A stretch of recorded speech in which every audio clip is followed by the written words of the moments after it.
Hello everyone, welcome to day one of the Australian Underwater Rugby National Championships. This is game number 2 in the open divisions. We've got the Seadragons from Victoria in the dark, and in the light we've got the Pacific Warriors Barbarians team.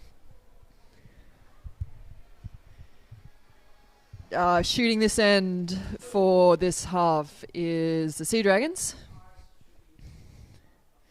Just got the Pacific Warriors on the back foot, setting up on their basket. Recycling it over in the safe corner. That's the far side from this camera.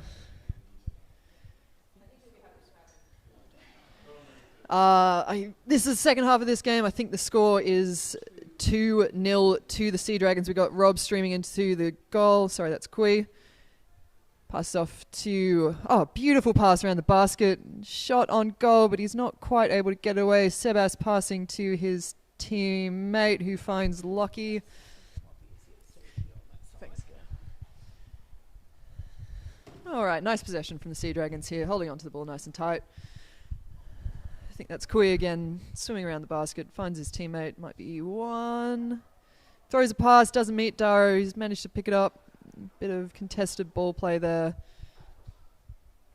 Manages to maintain possession. He's got a man beneath. Finds his man to the side. Sebas now with the ball. Quick passing around the basket. Something Seadragons have been practicing a bit lately. Ball's been dropped and reclaimed by the Pacific Warriors. They'll get a chance to counter-attack down the middle of the pool. Taking the ball to the surface. Call from the referees now. We'll have a stoppage of play. It's a very long and deep pool here in Adelaide. It's about 20 metres long, 5 metres deep. It is very tough going out there with such a large playing field. Lots of buzzing from the referees. Pool deck's pretty crowded, so it's hard to see what the call is.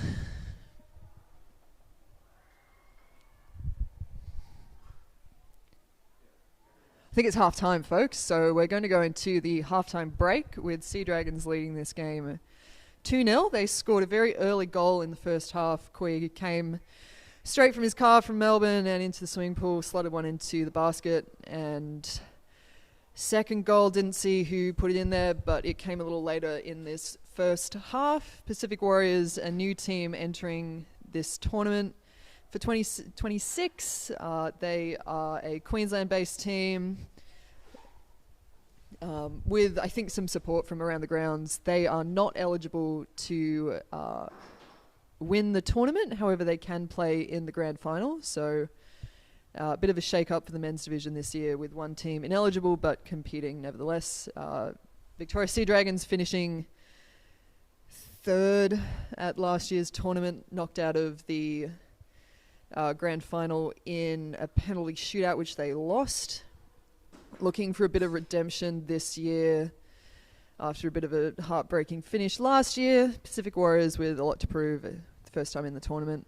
Rocking some nice baby blue swimmers that look like they might have borrowed the design from the Cairns Crocs underwater hockey team. It's a 2-minute half time for this tournament. We've got 20 seconds left to play until the second half commences. It's a 2-0 lead to the Victoria Seadragons in game number 2.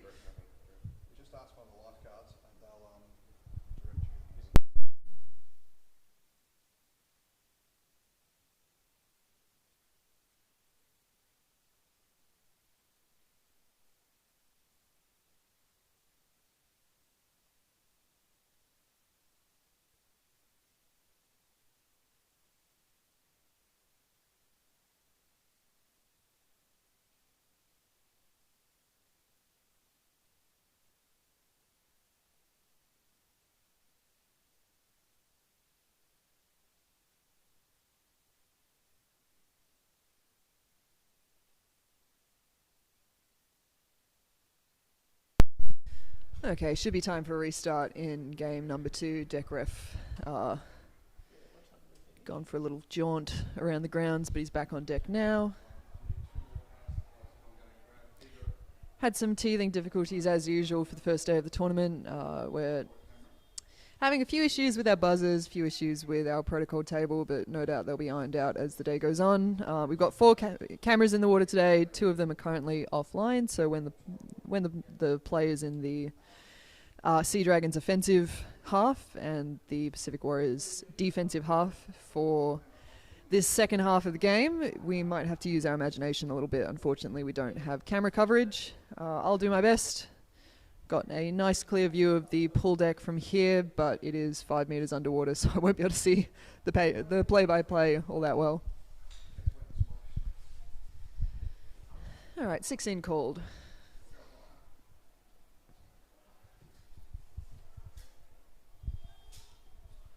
And play recommences. Game number 2. Seadragons off to a quick start. Thank you, Gail, giving me my coffee. And the swim-off's been won by the Seadragons. Quee with a quick pass to Jared Carney. He swims it up over the top to the middle. And our camera's alive again, which is fabulous. Now we can see the Pacific Warriors defending. All right, there's a pass from Felipe. He finds his man in the middle. Seadragons just recycling. I think that might be Rob seeing an opportunity, but he's backing out. Finds Andre beneath him. And he makes a good decision to push out into the middle. Finds his man. Seadragons just recycling the ball. Jared now with the ball. Looks to attack the goalie, but shut down well by the Pacific Warriors forward, who gets the steal, and they'll have a counter-attack through the middle of the pool. Finds his man. Good numbers supporting him. It's a long way to go. And a nice forecheck, I think, from Kui, perhaps. He looked a bit unhappy about that, but no call from the referee. Pacific Warriors in possession. He's got no man beneath him, so he's going to take a breath in that safe corner. Gets a man on, but finds his player beneath.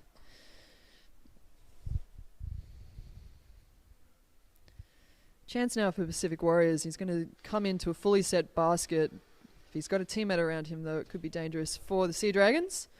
Bit of a loose pass picked up by the Seadragons player. I can't quite see who that is. And there's a call. I think it's going to be for attacking the head. Tackle looked a little bit high. Yep, I'm seeing from the referee there's a choking foul, which is going to go against the Pacific Warriors. So a free throw for the Seadragons. Bit of a relief for them there. They were under a little bit of pressure on their defensive basket. Seadragons are going to take a timeout, which is pretty early. This half's only just started. It's an interesting call from their coach Juan, but I'm sure he's got a reason for it. So we've only had a minute of play so far, but we're going to go straight into a 1-minute timeout for the blue team. It's their free throw, so they're not under the pump exactly, but I think Juan's got something to say to his men. I'll have a little look and see what the Pacific Warriors have to say.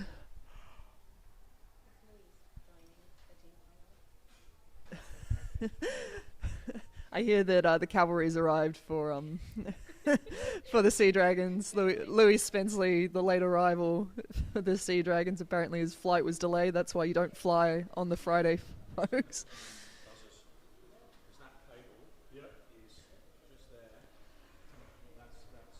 So Quick Legs joining the Seadragons bench. Louis Spenceley substituting in. I think they've brought out Andre to bring in their speedy forward. Is he playing forward? Louis? Yeah. Is he a goalie? Usually. Sebas is usually a goalie, but here we are. No, that's okay. Okay. Okay, cool. Me too. Okay, time for a restart. That timeout's over, and it will be a Seadragons free throw. The score is 2-0. Seadragons lead. They scored 2 goals in the first half. I've got my good friend Nat Solano here, who's going to give some insights into what she thinks is going to happen in this second half. Nat, what do you reckon? I think, the Pacific Warriors have never played together because this is a Barbarians team. So having a first half would actually allow them to sort themselves out a little bit. They're still a new team, so hopefully they can actually do something. I think that was the wrong team that was taking the free throw. So let's reset that because it's a free throw for the Seadragons. And let's see what Louis can do with a little bit of a jet lag from Melbourne. Yeah, a few late arrivals for the Seadragons today. Kui coming straight from his car that came all the way from Melbourne. Okay, Oscar Ugo with the ball. Nice possession. from their sneaky little forward. He's coming right near the out of bounds. I've been given a little gifty from the... Fantastic. All right, I've got new insight into the playing area. We're going to be able to hear directly from the protocol and the deck referee as we have play right on the Pacific Warriors defensive basket. They've gained possession. I think they're going to escape without consequence here. Seadragons not quite able to recycle the ball. Still setting up pretty solidly on their basket. Seadragons got the ball back. Lucky Dal there with the ball. He's been wrapped up by the Pacific Warriors. Finds Sebas. He's got 2 men on him, but the tackling's pretty light, and he'll find Oscar Ogai, who's just going to recycle safely in that defensive corner.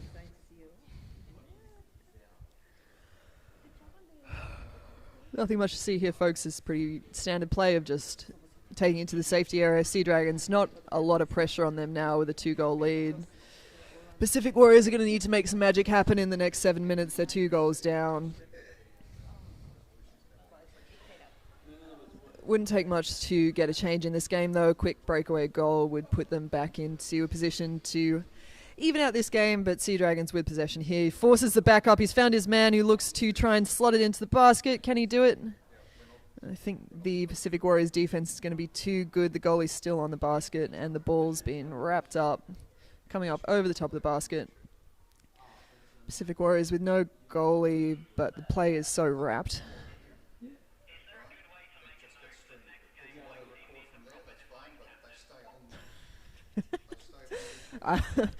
I'm hearing intel that Pacific Warriors might not actually have a team captain, which is a bit of a blunder. All right, another press from the Seadragons. Unfortunately, the ball's been turned over to the Pacific Warriors. He finds his man beneath. Attempt to tackle from Doe, but I think he's gotten the ball away. We'll see if Pacific Warriors can counterattack. Ball's just in a bit of a blind spot. Turnover by the Seadragons. It's 1-on-1 on the goals. Louis Spenceley looks to put it in. Possibly a bit of wedging from Pacific Warriors. Don't think the foul will be called against them. Victoria manages to hold possession, but they've thrown it right away to the Pacific Warriors. There's a call from the referees. I think there's a chance there might be a penalty called, or perhaps it'll just be a free throw. There was, I think, perhaps a suggestion of wedging on the basket there, which obviously you're not allowed to use the basket to your advantage, and if you shove your head or your shoulder in to make sure you don't float up, then that can result in a foul being called against you. And I think it may in fact be a penalty, so that's bad luck for the Pacific Warriors. They're going to have a 1-on-1 shot. Goes 45 seconds. You can come up to air as many times as you like, but the goalie typically has to stay on the basket for the duration of the penalty shot. Fabulous Robbie Kilpatrick, the referee there. You can see his locks flowing in the water as he brings the ball over to the shooter for Seadragons. It's going to be Rob, our fabulous Swede. He's ready to go. Puts the ball up, and we'll see him. Ref's not quite ready yet, so they'll bring him back. I can't see who the defensive player for the Pacific Warriors is going to be. All right, we'll have our shot on now. So Rob from the Seadragons with the ball. He's going to... yeah, not a huge surprise. I think Fredick for Pacific Warriors is going to take that penalty. He's having a real tussle with Rob, managing to hold the ball pretty well. Very physical penalty shot there, and Rob taking this opportunity to have a breath. Really smart play to put that pressure on the goalkeeper early on, tire him out, and then come up to breathe. Really taking his time here. It's 45 seconds. It's a long time to be underwater, especially for that goalie player. We'll have a second go. Oh, he's really... No, I had a shot there, but we haven't quite seen it. The ball's gone in, but I'm not sure that the ref's happy with how that was scored. I saw a little bit of hand waving. So the ball's gone in, folks, but I'm not sure this is going to be a goal.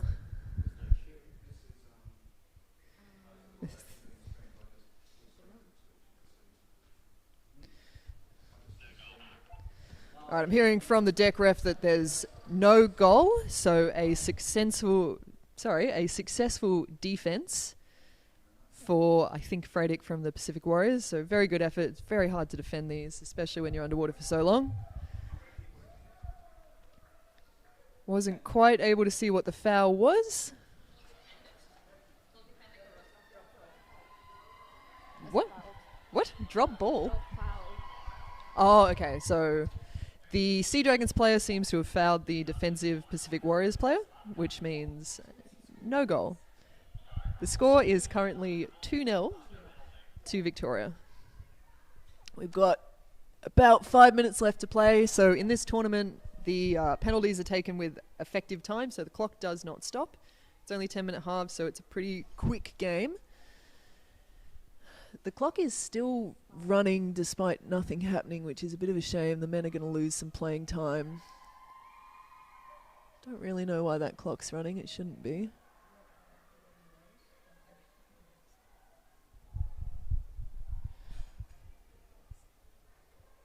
They really shouldn't be running the clock.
All right, after much drama, it looks like we're going to have a restart from the centre. There's been some arguing.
All right, folks, bit of gossiping, but I'll let you know where we're up to. It's 3.5 minutes left to play in the second half of this game. The score is 2-0, unsuccessful penalty shot from the Seadragons, well defended by, we think, Freydick from the Pacific Warriors.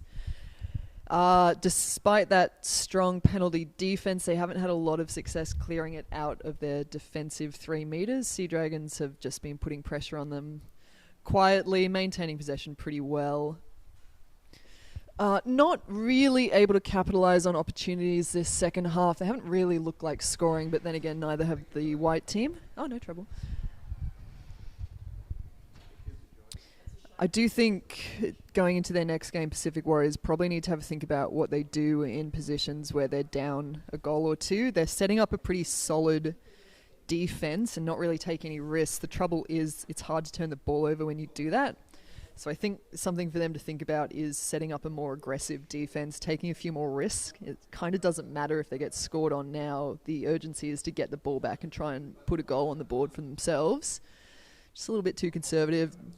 Here's a chance, though. They've had someone go in and take a risk. He's gotten the ball, tackled by Oscar Ogai and a friend. It might be Sebas.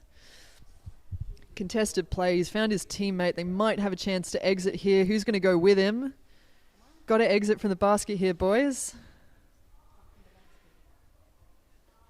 And you can see the fatigue starting to set in with the players coming to the surface a lot more. I think the teams with the legs are really going to be the ones who excel in these dying minutes of the second half. It's such a big pool. It's very hard to stay underwater for such a long time.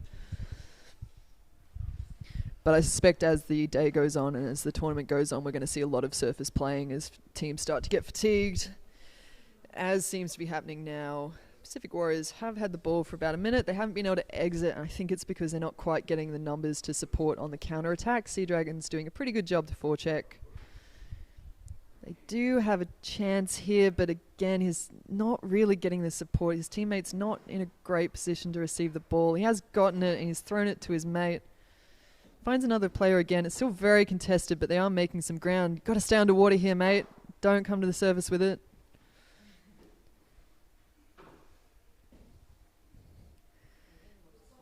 Yeah, unfortunately, just not quite having the numbers. They've done very well to maintain possession, though. They haven't thrown any loose passes, meaning they lose the ball. Except for that one right there, picked up by Sebas. It's going to come to the surface. He's stripped it and found his teammate Juan beneath. He's got support underneath as well. That might be Jorge. He's actually chosen to go alone. He might have just come straight off the bench. He's looking like he could counter-attack the whole way. Nope, he's going to come to the surface here. Finds his teammate underneath. Is there a chance to put some pressure on the goal here and now? Pacific Warriors setting up. Finds Sebas, who's just going to throw it back out to Lockie. Seadragons possibly looking a little bit hungry here, a bit alive. There's less than a minute left to play in this half, so if anyone's going to score, it will need to be them now. Finds his teammate, lots of numbers down for Pacific Warriors, so no chance of getting the ball in here. And I'm seeing from the deck ref that it is full time. So game number 2, we have a 2-0 win for the Seadragons. Pacific Warriors doing some very good defense throughout this game, but unfortunately not able to score their first ever goal. Coming up for game number 3, we've got the women's division. It's the Gore Leaders taking on the Pacific Warriors. This is going to be a bit of a grudge match, folks. So if you're interested in seeing some blood in the water, stick around. Don't miss this next game.